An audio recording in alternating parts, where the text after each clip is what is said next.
परमात्मा हृदय में दिखने लगे। सर्वतो मन आकृष्य हृदि भूतेन्द्रियाशयं ध्यायन् भगवतो रूपं नाद्राक्षीत् किंचना परम। सभी ओर से अपने मन को इकट्ठा करके उन्होंने भगवान में लगा दिया और भगवान को छोड़ करके उनको अपने हृदय में दूसरा कुछ भी नहीं दिखने लगा। एक भगवान ही उनको अपने हृदय में दर्शन और स्थिर हो गए भगवान। आधारम महदादीनां प्रधान पुरुषेश्वरम ब्रह्मधारयमाणस्य त्रयो लोकाचकं पिरे। ये तीनों लोकों की रक्षा करने वाले भगवान को उस ध्रुव ने अपने हृदय में कैद कर लिया, इसलिए तीन लोग हिलने लगे। जो इनका नियंत्रण करता था वो तो ध्रुव के हृदय में आकर के बैठ गया, तो अब क्या होगा? इसलिए सारे आधार हिलने लगे, सारे नक्षत्र हिलने लगे, पृथ्वी एक तरफ से टेढ़ी हो गई, सभी घबरा गए। देवी देवता दौड़े, वैकुंठ में पधारे, श्री हरि के चरणों में प्रणाम किया। अरे भगवान, आप तो यहां विराजे हैं और देखो ये नक्षत्र और सूर्य और तारे और पृथ्वी ये सारी की सारी एक तरफ झुक रहे हैं, नक्षत्र अपना स्थान छोड़ रहे हैं, हम सब लोगों के श्वास रूंध रहे हैं। देखिए, हमें तो कथा कहनी पड़ती है इसलिए हम आपको सुनाते हैं, बाकी सच यह है कि ये बाहर जितनी भी हवा है वो हवा तुम्हारी छाती में जो हवा है उसके साथ एक है। अगर तुम उस हवा के ऊपर काबू पा लो तो इस पवन पर भी काबू पा लेते हो, क्योंकि तुम जितने छोटे दिख रहे हो या अपने आप को समझ रहे हो ऐसा नहीं है। इन महाभूतों के साथ तुम्हारे शरीर में रहे हुए पंच महाभूत संलग्न है। तुमने उसे विचारों से अलग कर रखा है, इसलिए तुम एक देशव्यापी हो गए हो, नहीं तो तुम व्यापक हो। उसी तरह जब तुम्हारे तत्वों का मिलन इन विशाल तत्वों के साथ हो जाएगा तब ये सारे तत्व एक हो जाएंगे। ऐसा ही हुआ, उन्होंने अपनी श्वासें बंद की तो ये सारा पवन स्थगित होने लग गया और देवताओं की श्वासें रूंधने लग गई, हवा ने चलना ही बंद कर दिया। देवता भगवान के पास गए और उनको प्रार्थना की कि प्रभु, भगवान ने आंखें बंद की, क्या कारण है ये सब?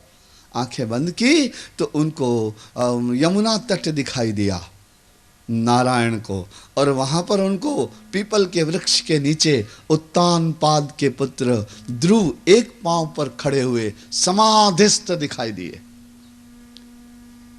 भगवान ने देवताओं को कहा कि देखो, वह राजपुत्र ध्रुव मुझे बुला रहा है और जाने में बड़ी देर हो गई है, इसीलिए ये सब कुछ प्रकृति के अंदर ऊंचा नीचा हो रहा, मैं अभी जाता हूं। गरुड़ पर बैठे भगवान और वैकुंठ से दौड़ते दौड़ते यमुना तट पर आए।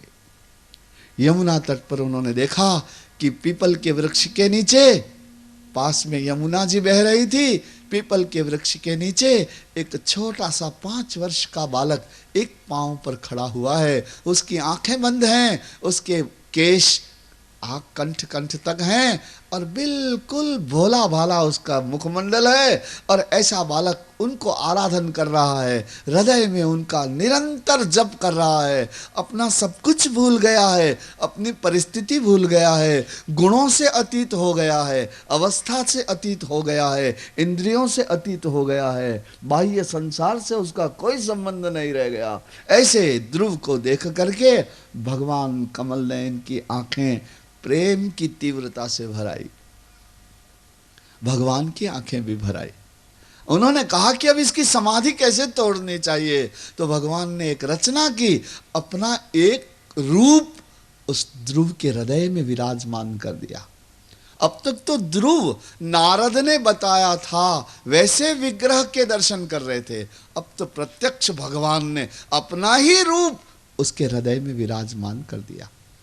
समाधि में स्थित ध्रुव ने देखा कि मेरे हृदय में 100 सूरज उगे हों ऐसा प्रकाश हो गया, और उसमें चतुर्भुज नारायण जो वर्णन नारद ने किया था वैसे प्रत्यक्ष खड़े हो गए और हंसने लगे, मुस्कुराने लगे, अपने कमल को हिलाने लगे। ऐसे भगवान के दर्शन किए। क्षण भर के लिए उन्होंने अपने हृदय में भगवान के दर्शन किए। प्रभु ने अपना रूप दूसरे क्षण खींच लिया तो घबरा करके उसकी समाधि टूट गई, आंखें खुल गई, और ध्रुव की आंखें जैसे ही खुली वैसे ही उन्होंने अपने आंखों के सामने गरुड़ पर विराजमान उसी परमात्मा के दर्शन किए जिसके थोड़ी देर पहले हृदय में दर्शन किए थे। और ध्रुव एक बार गोवर्धन नाथ की, श्री द्वारिकाधीश की, श्री बालकृष्ण लाल की। अपनी आंखों के सामने भगवान के दर्शन किए। भगवान के दर्शन करके और ध्रुव कांपने लगे, हर्ष के आंसू आ गए उनके हृदय में, उनका हृदय कांपने लगा और उनके होठ कुछ बोलना चाहते हैं लेकिन वो बोल नहीं पाए। उनके हृदय में संकोच होने लगा कि इन जगदाधार इस जगदीश्वर को मैं कौन से शब्दों में इनकी प्रार्थना करूं। मैं तो छोटा सा बालक हूं, न मैंने कुछ पढ़ा है न मुझे कोई ज्ञान है, लेकिन मैं कौन से शब्दों में इन भगवान की स्तुति करूं। ऐसा उनके मन में कुछ होने लगा, संकोच। इसलिए भगवान नारायण ने ध्रुव के हृदय की बात जान ली और अंतर्यामी ने अपना ज्ञानमय शंख ध्रुव के गालों से स्पर्श करवा दिया। भगवान का ज्ञानमय शंख जैसे ही ध्रुव के गालों को स्पर्श किया, तत्क्षण सभी वेद, सभी उपनिषद, सभी ज्ञान उन ध्रुव के हृदय में चमक उठा और वे प्रार्थना करने लगे, स्तुति करने लगे, हाथ जोड़ करके अपने सामने खड़े भगवान की प्रार्थना करने लगे इन मंत्रों में। योऽन्तः प्रविश्य मम वाचमिमां प्रसुप्तां संजीवयत्यखिल शक्तिधरा स्वधाम्ना अन्यांश्च हस्तचरण श्रवणत्वगादीन्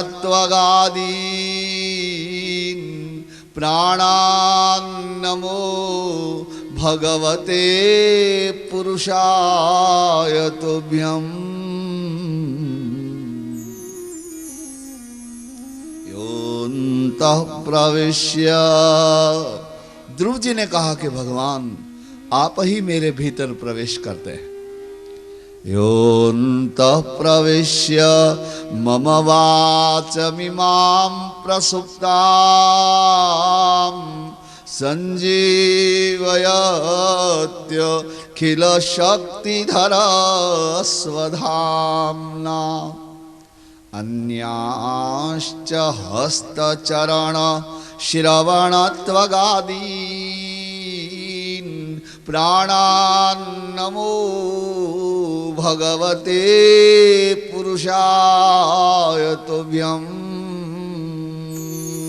ओ भगवान, ओ नारायण, ओ श्री हरि, आप ही मेरे हृदय में प्रवेश करते हैं, मेरे भीतर आ जाते हैं और मेरी सोई हुई वाणी को जगाते हैं। ओ भगवान, आप ही मेरे भीतर प्रवेश करते हैं और मेरे इंद्रियों को, हाथों को, पांवों को, आंखों को, प्राणों को और शरीर को जीवन देते हैं। आप मेरे प्राण हैं, ओ प्राण रूप परमात्मा। मैं ध्रुव आपको वारंवार नमस्कार करता हूं, मैं आपका वारंवार आपका अभिनंदन करता हूं, आपके चरणों में मेरे प्रणाम निवेदन करता हूं। ओ भगवान, मुझे और आपसे ज्यादा कुछ नहीं चाहिए, मुझे तो एक वरदान दीजिए। भक्तिं मोहो प्रवहतां त्वयि मे प्रसंगो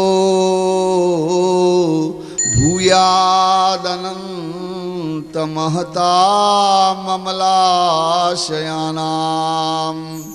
येनाञ्जसोल्बणमुरो व्यसनं भवाब्धिं नेष्ये भवद् गुणकथामृतपानमत्तः। ओ भगवान, मैं आपसे यह मांगता हूँ कि जन्म जन्म मुझे पवित्र हृदय वाले, दिव्य हृदय वाले संत मिलते रहे। अमलात्मा, जिनका हृदय किसी मल से भरा हुआ नहीं है, जिनका हृदय अति पवित्र है, ऐसे पवित्र हृदय वाले संत महात्मा मुझे जीवन में हमेशा मिलते रहे। महात्मा मिलेंगे तो क्या होगा? बोले महात्मा मिलते हैं तो फिर ज्ञान और भक्ति और भगवान की बातें होती है। भक्तिं मोहो प्रवहतां त्वयि मे प्रसंगो भूयादनंत महतां ममलाशयानां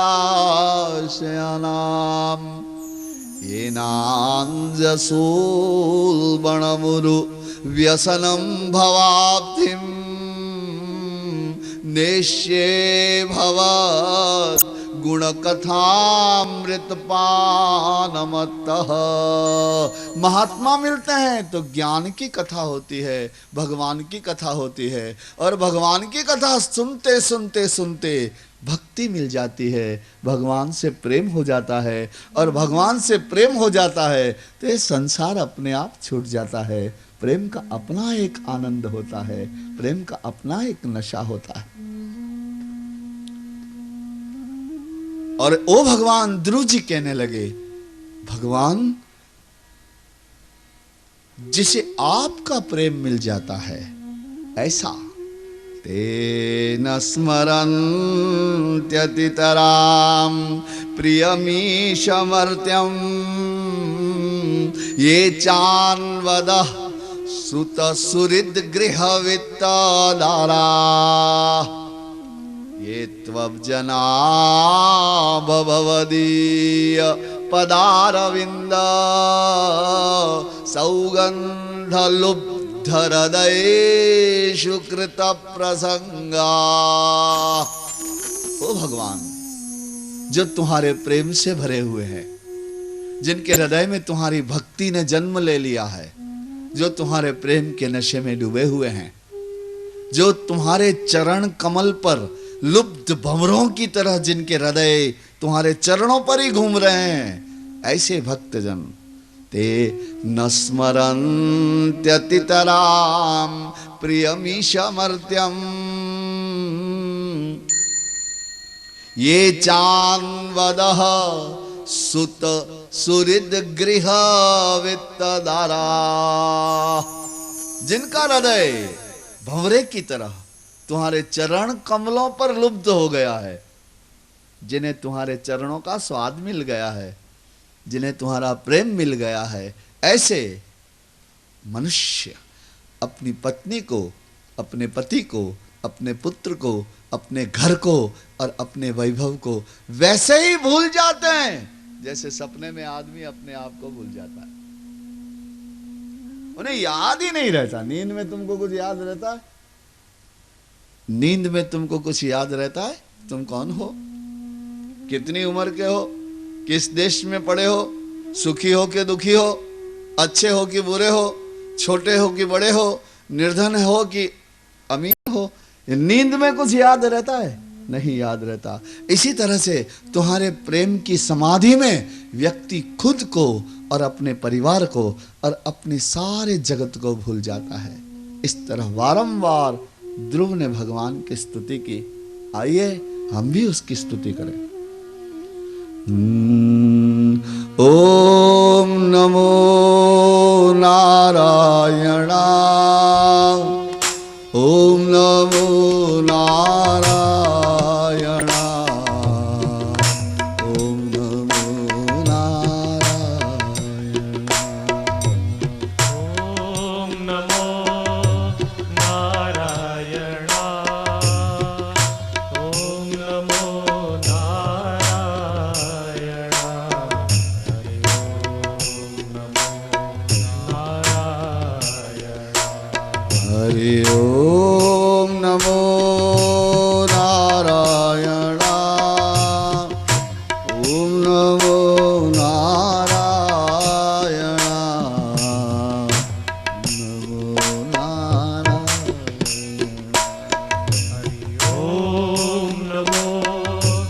नारायण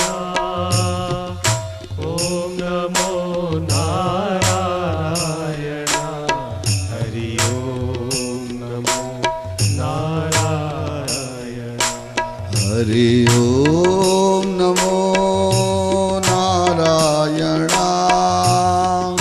ओम नमो नारायण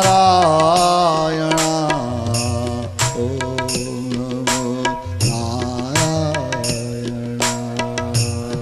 ओम नमो नारायण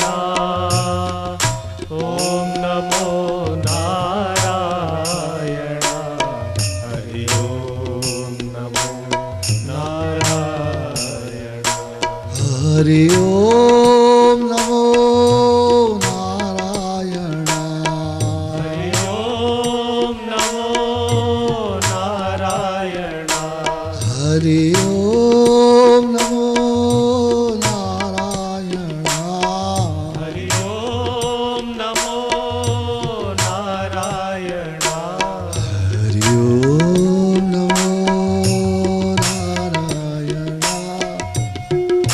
ओम नमो नारायण ओम नमो नारायण ओम नमो नारायण ओम नमो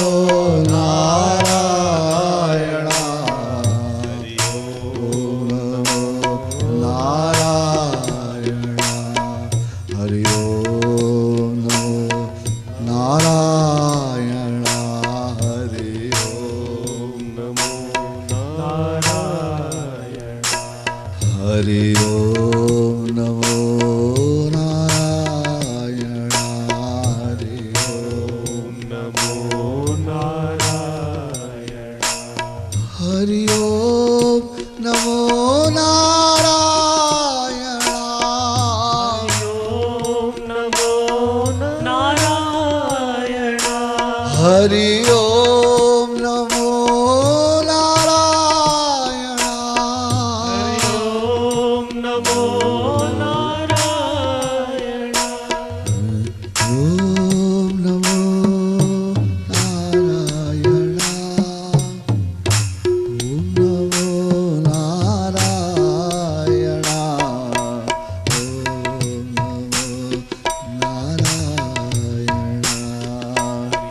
ओम नमो नारायण ओम नमो नारायण हरि ओम नमो नारायण हरि ओम नमो नारायण हरि ओम नमो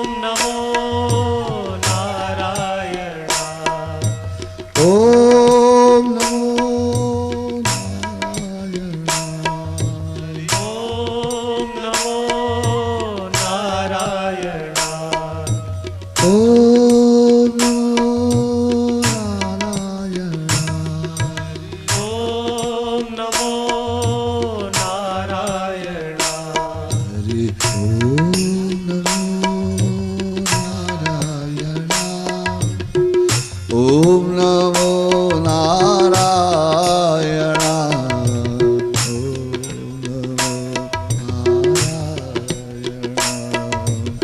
ओम नमो नारायण ओम नमो नारायण ओम नमो नारायण नारायण बालकृष्ण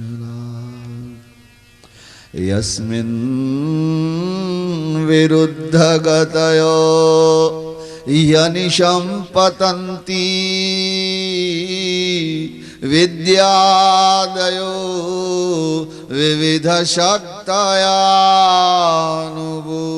विविधशक्तयानुपूर्व्यात् यस्मिन् विरुद्धगतयो यनिशं पतन्ति विद्यादयो विविध शक्तयानुपूर्व्यात् तद्ब्रह्म विश्वभवमेक मनन्तमाद्य मानन्दमात्र मविकारमहं प्रपद्ये। ओ भगवान, ये सारे वेद